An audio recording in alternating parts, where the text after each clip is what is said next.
क्या आप जानते हैं, महाभारत का सबसे महान धनुर्धर अर्जुन भी जिस गुरु के चरणों में बैठा था, और वही गुरु जिसने कौरवों को भी युद्ध की कला सिखाई, उनका नाम था द्रोणाचार्य। एक ऐसे गुरु जिनका जीवन ज्ञान, तपस्या, महत्वाकांक्षा और त्रासदी सबका अद्भुत संगम था। वे सिर्फ शस्त्रों के शिक्षक नहीं थे, वे उस युग की गुरु शिष्य परंपरा की आत्मा थे।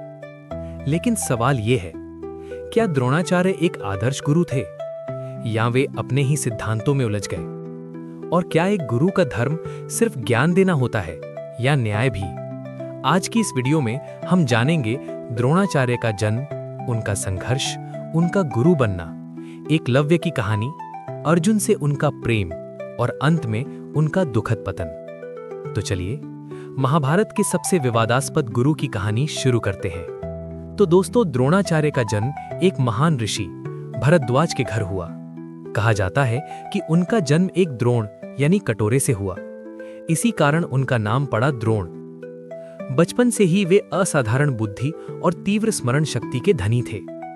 उन्होंने आचार्य परशुराम से शस्त्र और अस्त्र विद्या की कठिन शिक्षा प्राप्त की, पर ज्ञान के बावजूद उनका जीवन अभाव और गरीबी से भरा था।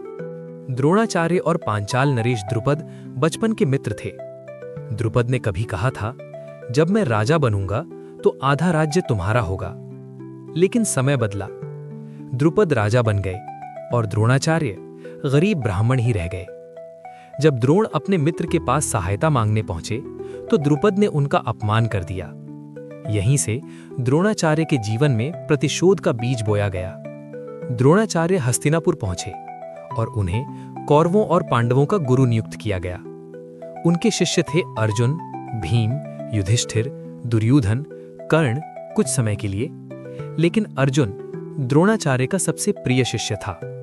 उन्होंने अर्जुन से वचन दिया, मैं तुम्हें संसार का सर्वश्रेष्ठ धनुर्धर बनाऊंगा।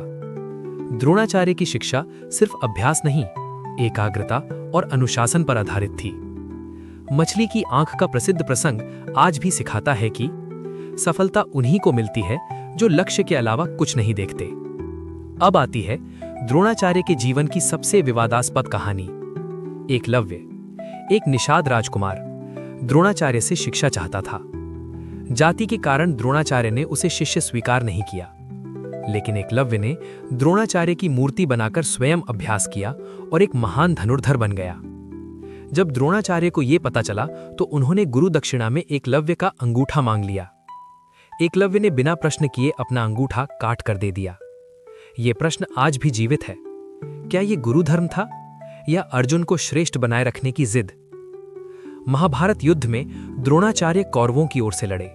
उन्होंने भयंकर संहार किया और कई पांडव योद्धाओं को परास्त किया। पर उनका सबसे बड़ा दुर्बल पक्ष था पुत्र अश्वत्थामा के प्रति अंधा प्रेम।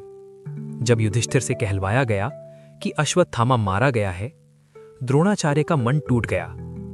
उन्होंने शस्त्र त्याग दिए और ध्यान में बैठ गए। यही उनका अंत बना। द्रोणाचार्य से हमें क्या सीख मिलती है? गुरु का महत्व, ज्ञान की शक्ति, पक्षपात के परिणाम, और ये कि नैतिकता के बिना ज्ञान अधूरा है। द्रोणाचार्य न पूर्ण रूप से महान थे, न पूर्ण रूप से गलत। वे एक मानवीय गुरु थे, गुणों और कमजोरियों के साथ।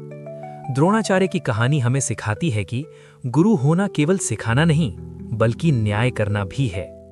अगर आपको ये वीडियो पसंद आई हो तो लाइक करें, शेयर करें और कमेंट में बताइए कि आपके अनुसार द्रोणाचार्य सही थे या गलत। मिलते हैं अगली कहानी में। जय हिंद, जय श्री कृष्ण।